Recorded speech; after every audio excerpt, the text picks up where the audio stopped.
Good morning, good afternoon, and welcome to today's 2024 Martin Luther King Jr. Observance event. My name is Chichi. I am one of the SEP managers at the California Service Center, and we have a very special program in store for you all today. I hope you guys enjoy it, and we're just going to go ahead and get started. So I'm going to pass it over to our Associate Director, Connie Nolan, to share a few words and to introduce our special guest speaker. Thank you, Chi-Chi. So welcome, everyone.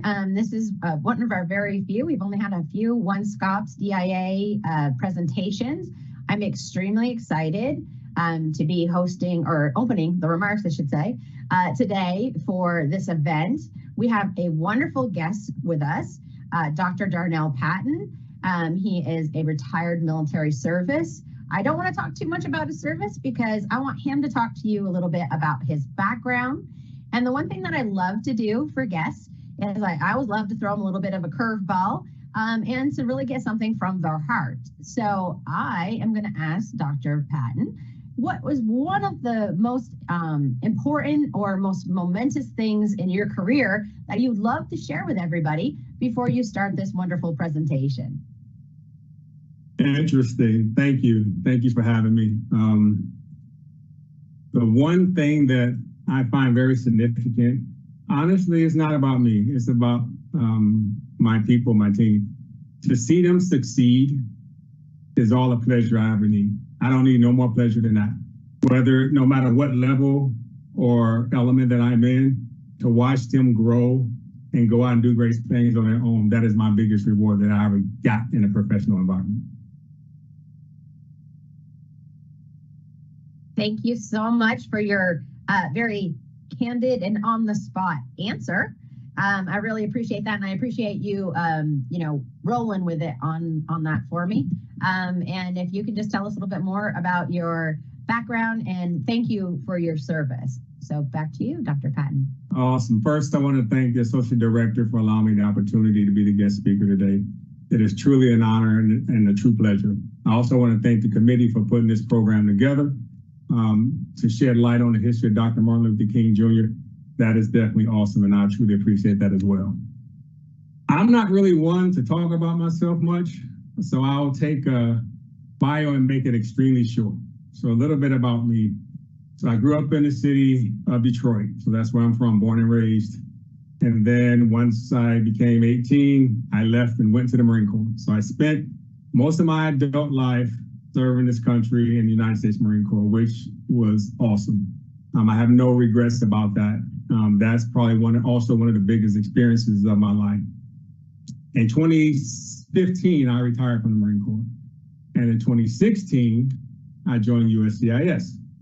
Coincidentally, the same directorate, although it changed name or division, although it changed names multiple times, I'm still part of that division. And here we are going into 2024. So my background, again, from Detroit, I was one of those individuals. I'm gonna be honest, I hated school. But somehow I got, multiple degrees after the fact. But it's just one of the things that was a thorn in my side. But, as you get older, you kind of realize the importance of education and development and things of that nature. So that's a little bit about me in a nutshell. I think it may have been mentioned somewhere that I'm with IRIS Directorate, which is a great directorate. The people, within IRIS is awesome, from the associate director on down. The team is magnificent. My team over there is just awesome. And, I appreciate them 24/7. But again, that's it in a nutshell about me. So I'm going to get into what I want to cover. So I'm going to take you all to a place. It's a place in history that is very significant. I'm going to take you back to over 60 years ago. It is a momentous moment in history. Specifically, I am going to take you to 1963. I'm going to take you to a place that some of you are familiar with, some of you may have only read about, and others know very little about. Some of you will catch on in the beginning, while others catch on in the middle, and the rest will probably catch on towards the end. But regardless of where it starts to connect with you, Just follow me on this journey, and I promise you it will all come together in the end. I am happy to join with you today in what will go down as history as the greatest demonstration for freedom in the history of our nation. 50 years ago, a great American whose symbolic shadow we stand today signed the Emancipation Proclamation. This momentous decree came as a great beacon of light of hope to millions of Negro slaves who have been seared in the flames of withering injustice. It came as a joyous daybreak to end the long night of their captivity. But 100 years later, the Negro is still not free. 100 years later, the Negro is still sadly crippled by the manacles of segregation and the chains of discrimination. 100 years later, the Negro lives on a lonely island of poverty in the midst vast ocean of material prosperity. 100 years later, the Negro is still languishing in the corners of American society and find himself in exile in his own land. And so we have come here today to dramatize such a shameful condition. In a sense, we have come to the nation's capital to cast a check. When the architects of our great Republican wrote the magnificent words of the Constitution and Declaration of Independence, they would sign a promissory note to which every American falls to hear. This note was a promise that all men, yes, black men as well as white men, will be guaranteed the inalienable rights of life, liberty, and the pursuit of happiness. It is obvious today that America has defaulted on its promissory note insofar as her citizens of color are concerned. Instead of honoring such a sacred obligation, America has given the Negro people a bad check, a check that has come back marked insufficient funds. But we refuse to believe the Bank of Justice is bankrupt. We refuse to believe there is insufficient funds in the great vaults of opportunity of this nation. And so we have come here to cash this check that will give us upon demand the riches of freedom and the security of justice. We have also come to this hollow spot to remind America of the fierce urgency of now. This is no time to engage in the luxury of a cooling off or take the tranquilizing drug of gradualism. Now it's time to make real promises of democracy. Now it's time to rise from the dark, desolate valleys of segregation to the sunlit path of racial justice. Now it's time to lift our nation from the quicksands of racial justice to the solid rock of brotherhood. Now it's time to make justice a reality for all God's children. It would be fatal for the nation to overlook the urgency of this moment. This sweltering summer of the Negro legitimate discontent will not pass until there is a invigorating autumn of freedom and equality. 1963 is not an end, but a beginning. And those who hoped the Negro needed to blow off some steam and will now be content will have a rude awakening if the nation will go back to business as usual. And there will be neither rest nor tranquility in the revolt. And there will be neither rest nor tranquility in America until the Negro is granted his citizenship rights. The whirlwind of revolts will continue to shake the foundations of our nation until the bright day of justice emerges. But there is something that I must say to my people who stand on the warm threshold which leads to the palace of justice. In the process of gaining our rightful place, we must not be guilty of wrongful deeds. Let us not seek to satisfy our thirst for freedom by drinking from the cup of bitterness and hatred. We must forever conduct our struggle on the high plane of dignity and discipline. We must not allow our creative protests to degenerate into physical violence. And again, we must rise to the majestic heights of meeting physical force with soul force. The marvelous new militancy have engulfed the Negro community must not lead us to distrust all white people. For many of our white brothers, as evidenced by their presence here today, have come to realize their destiny is tied to our destiny. And they have come to realize their freedom is inextricably bound to our freedom. We cannot walk alone. And as we walk, we must make the pledge that we should always march ahead. We cannot turn our back. And those who are asking the devotees of civil rights, when will you be satisfied? We can never be satisfied as long as the Negro is the victim of unspeakable horrors of police brutality. We can never be satisfied as long as our bodies, heavy with fatigue or travel, cannot gain lodging in motels of the highways and hotels of the city. We cannot be satisfied as long as the Negro basic mobility is from a smaller ghetto to a larger one. We can never be satisfied as long as our children are stripped of their selfhood and robbed of their dignity by signs stating for whites only. We cannot be satisfied as long as the Negro in Mississippi cannot vote and the Negro in New York believed he had nothing for which to vote. No, we are not satisfied, and we will not be satisfied till justice roll down like waters and righteous like a mighty stream. I am not unmindful that some of you have come here out of great trials and tribulations. Some of you have come fresh from narrow jail cells.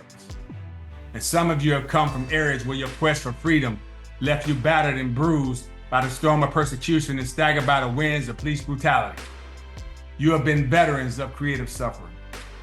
Continue to work with the faith that unearned suffering is redemptive. Go back to Mississippi. Go back to Alabama. Go back to South Carolina. Go back to Georgia. Go back to Louisiana. Go back to the slums of the ghettos of our northern cities, knowing that somehow this situation can and will be changed. Let us not wallow in the valley of despair, I say to you today, my friends. And even though we face difficulties of today and tomorrow, I still have a dream. It is a dream deeply rooted in the American dream.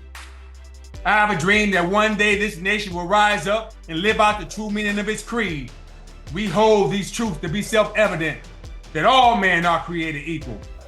I have a dream that one day on the red hills of Georgia, the sons of former slaves and the sons of former slaves owners would sit down at the table together a brotherhood. I have a dream that one day, even in the state of Mississippi, a state sweltering with heat of injustice, sweltering with heat of oppression, will be transformed into an oasis of freedom and justice. I have a dream that one day, my 4 children will one day live in a nation where they will not be judged by the color of their skin, but by the content of their character. I have a dream today.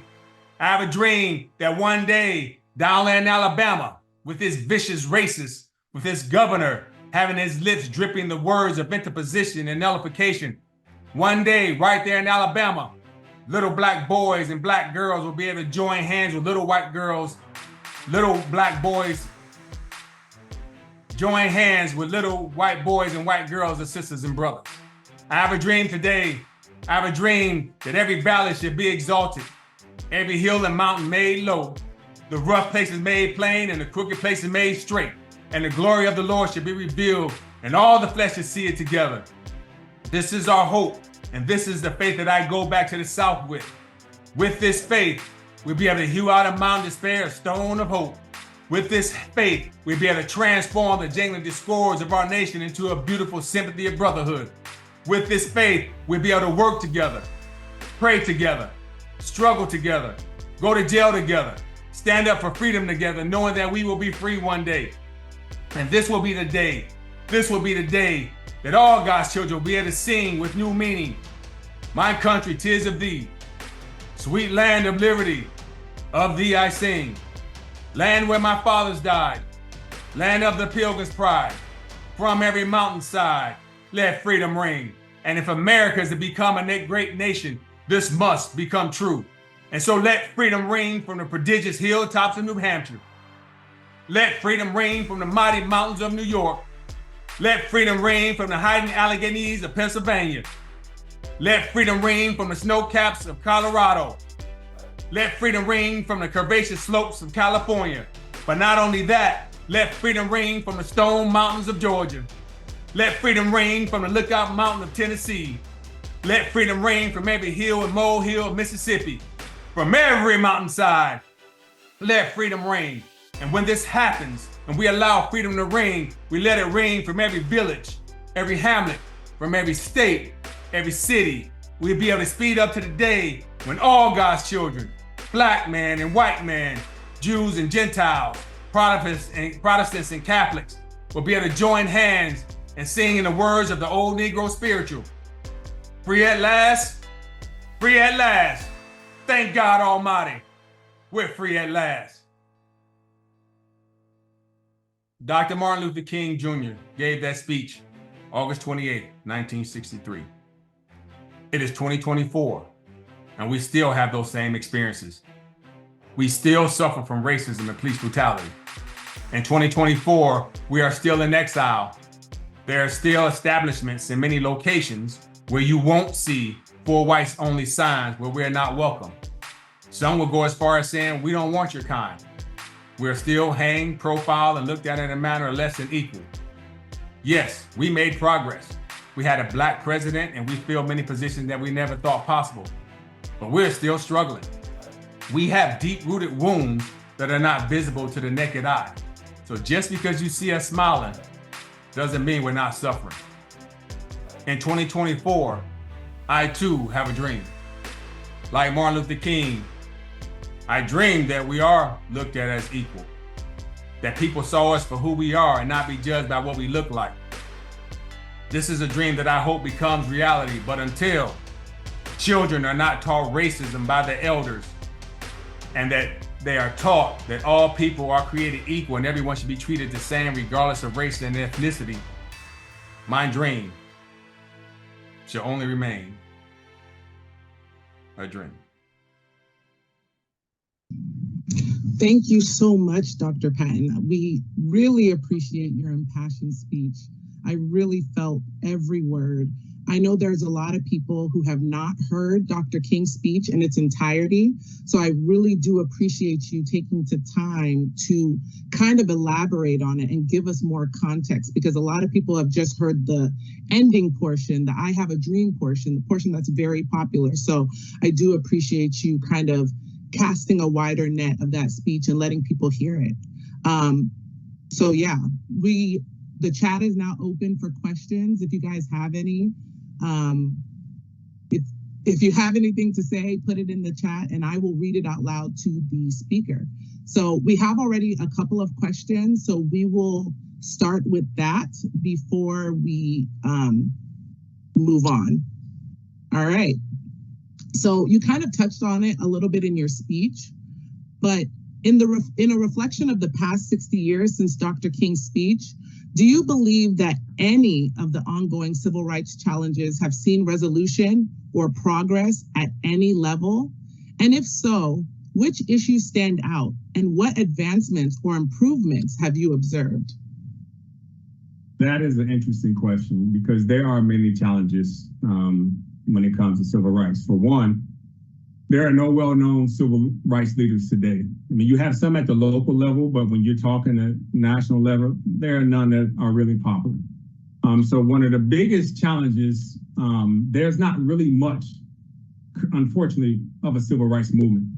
Some will go as far as say Black Lives Matter, but I want to touch on that before I continue to elaborate. So some will call Black Lives Matter, terrorist group, gloves, a symbol of hate, etc. And then they will follow up by all lives matter. So first and foremost, you are correct. If you believe all lives matter, you are correct because they do. But I want to explain the context behind that. So let's say, for instance, your house is on fire. And you are the only house on a block that is on fire. Everybody in that particular house at that moment of need and despair, their lives are the ones who matter most important at that moment. They're the ones who are in trouble. They're the ones who are suffering. Doesn't mean that no one else's lives matter. It just means that they are in need and they need help. So just kind of take that context and take it at face value.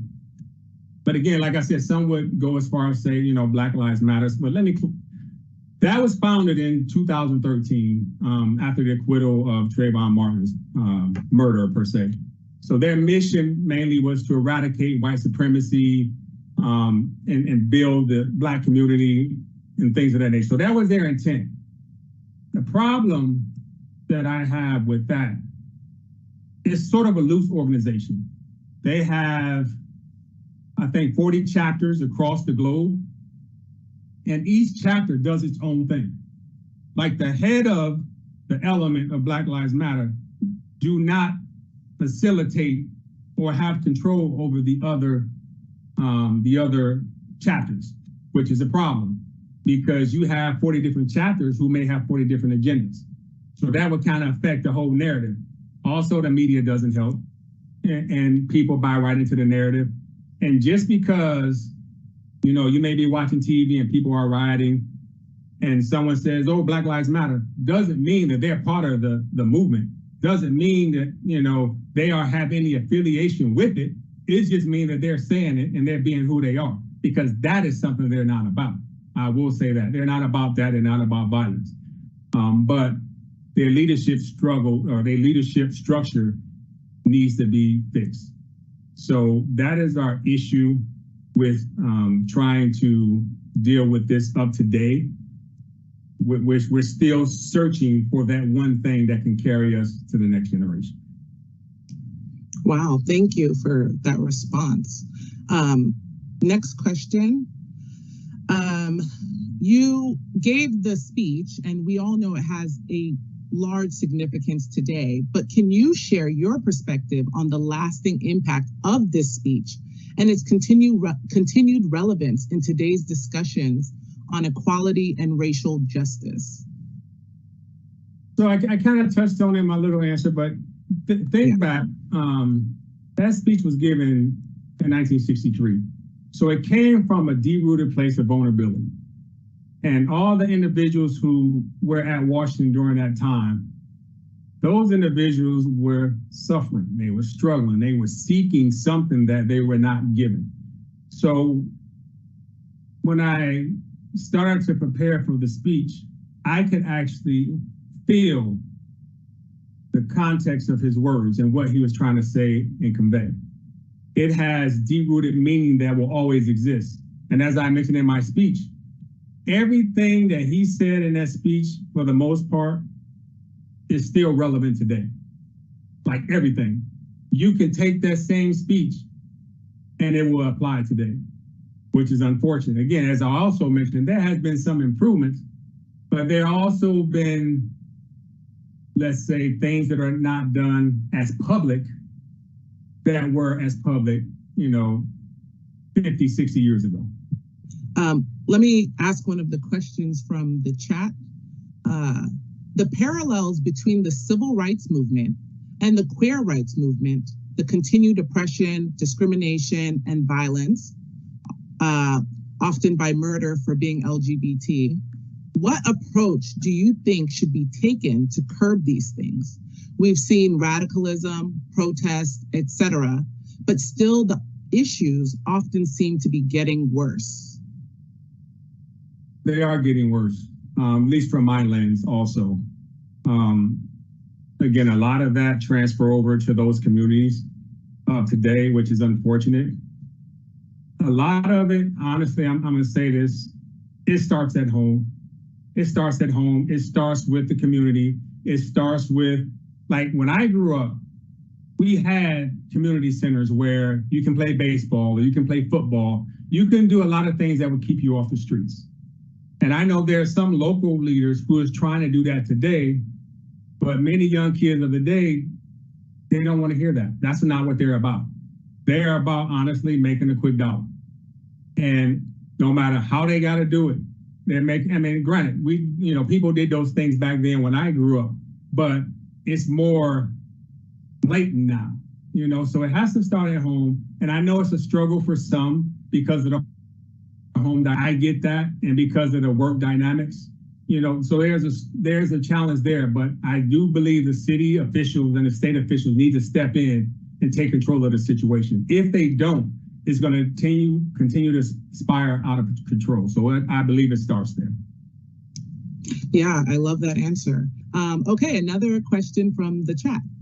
It seems like even though we have laws today that make it illegal to discriminate based on protected classes, we still see too many instances of discrimination based on these protected classes, the most obvious one being police brutality. Therefore, it seems like laws are not enough. What do you think needs to be done to bridge the gap between the laws that we pass and the injustices that we still see today? So it starts with the internal place of the organization who do the police brutality. Some would, back, I think a few years back, they were talking about defund the police, but what would that really solve? What would that really solve? That will only make you do more bad things with less. It comes down to education, but at the same time, not just the training piece of it, but the morality of it. Because some people, even though they are filling a position of authority, are just bad people. They're just bad people. So how do you focus on, their thoughts of what they think and how they feel? Because as I mentioned towards the end of my speech, these people feel the reason that they do a lot of it is because they were taught that way growing up. They were taught that way. They were taught to hate or look at this group of people like that. And you even see it on the news when people talk about a certain group of people. It's usually in a derogatory way, or when something happens, the news highlights it. And so is highlighting the right thing? I'm not saying it is or it isn't. It needs to be, put in the public's eye, but also a solution needs to follow it, or ways to circumvent it to prevent it from happening, or at least reduce it from happening. There's something that has to be done in place. And again, go back to the local leaders, the cities, the counties, state, and start there. Implement plans and programs to help these individuals. Find a safe haven, give them an outlet, because one of the problems is today, a lot of people don't have an outlet. Think about it. When you're sitting there, it goes back to the 60s and before. There was stone cold racists, and they would tell you to your face that they hate your kind, and you were looked at in a manner, there were, days at certain locations where, blacks were not allowed to go, and, they had one place, I think it was a park or something, I can't remember off the top of my head, where they could only go, I think, on Tuesdays, where it's for colored people only. So there's this gap. And then there's a gap where people are not willing to conform with the change of reality. So you take the transgender community.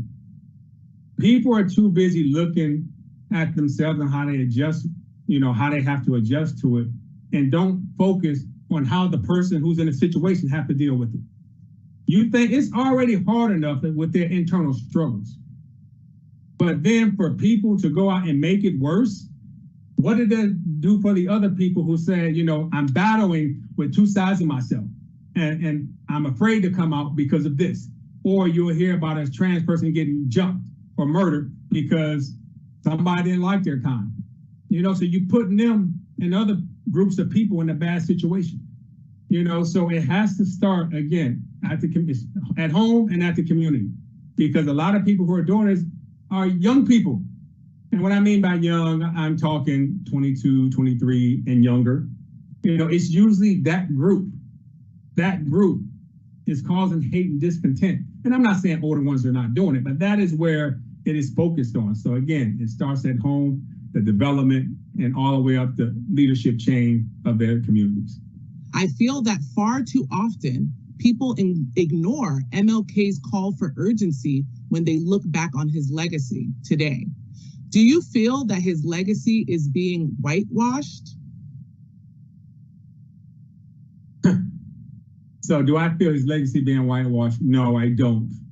I don't feel it's being whitewashed, but I don't feel that the younger generation understand his legacy.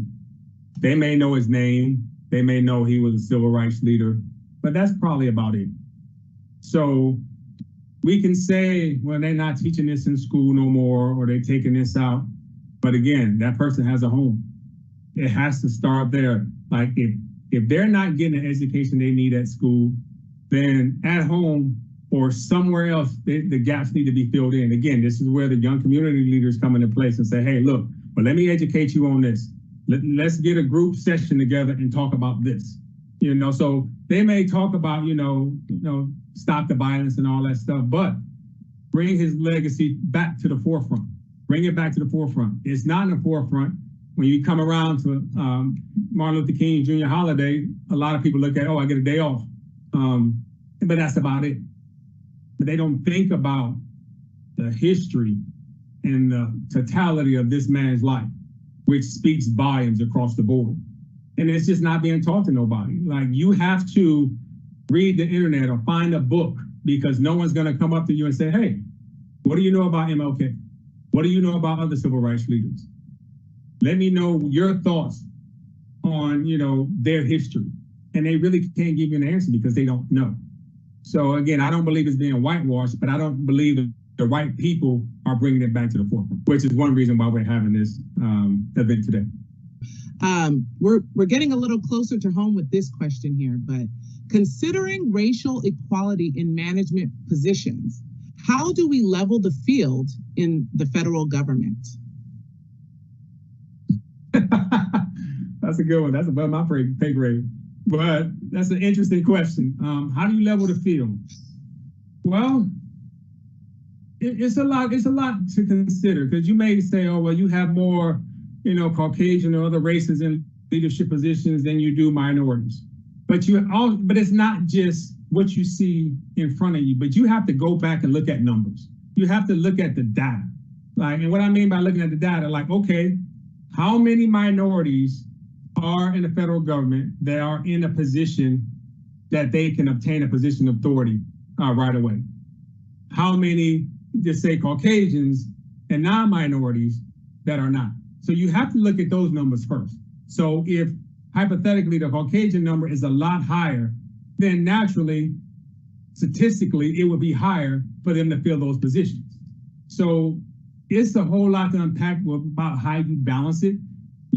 Just my advice to any minority who want to succeed, and it's just to anybody, so I don't really categorize it by minority, but a person who wants to succeed, do your job, seek development, find ways to improve, set goals, achieve your goals, do whatever you have to do to reach your goals, and I will be there to help you and guide you along the way. If you want to be, let's say your ambition is to be an SES one day, I will do whatever I can to help get you on that path. And it has nothing to do with race, regardless of who it is. I will help you along the way. So it's about helping each other, no matter what nationality or race you are. You got to help each other and trying to balance the scales. The scales are not going to be balanced or closer to being balanced until the numbers are balanced. Some people don't want to come in the federal government, whether it's, the vast minority or whatever the case may be. So before you try to balance those scales, you have to balance the bigger scale first and then worry about the smaller scale. So, so the question should be, how do you bring more minorities to the federal government? That should be the question. Then in turn, once you have that answer, then ultimately your overarching question will get answered. This one, I think you kind of answered it. It is, do you see any young person today that is standing for equality that could potentially have an impact anywhere near Martin Luther King Jr. or others from the 60s?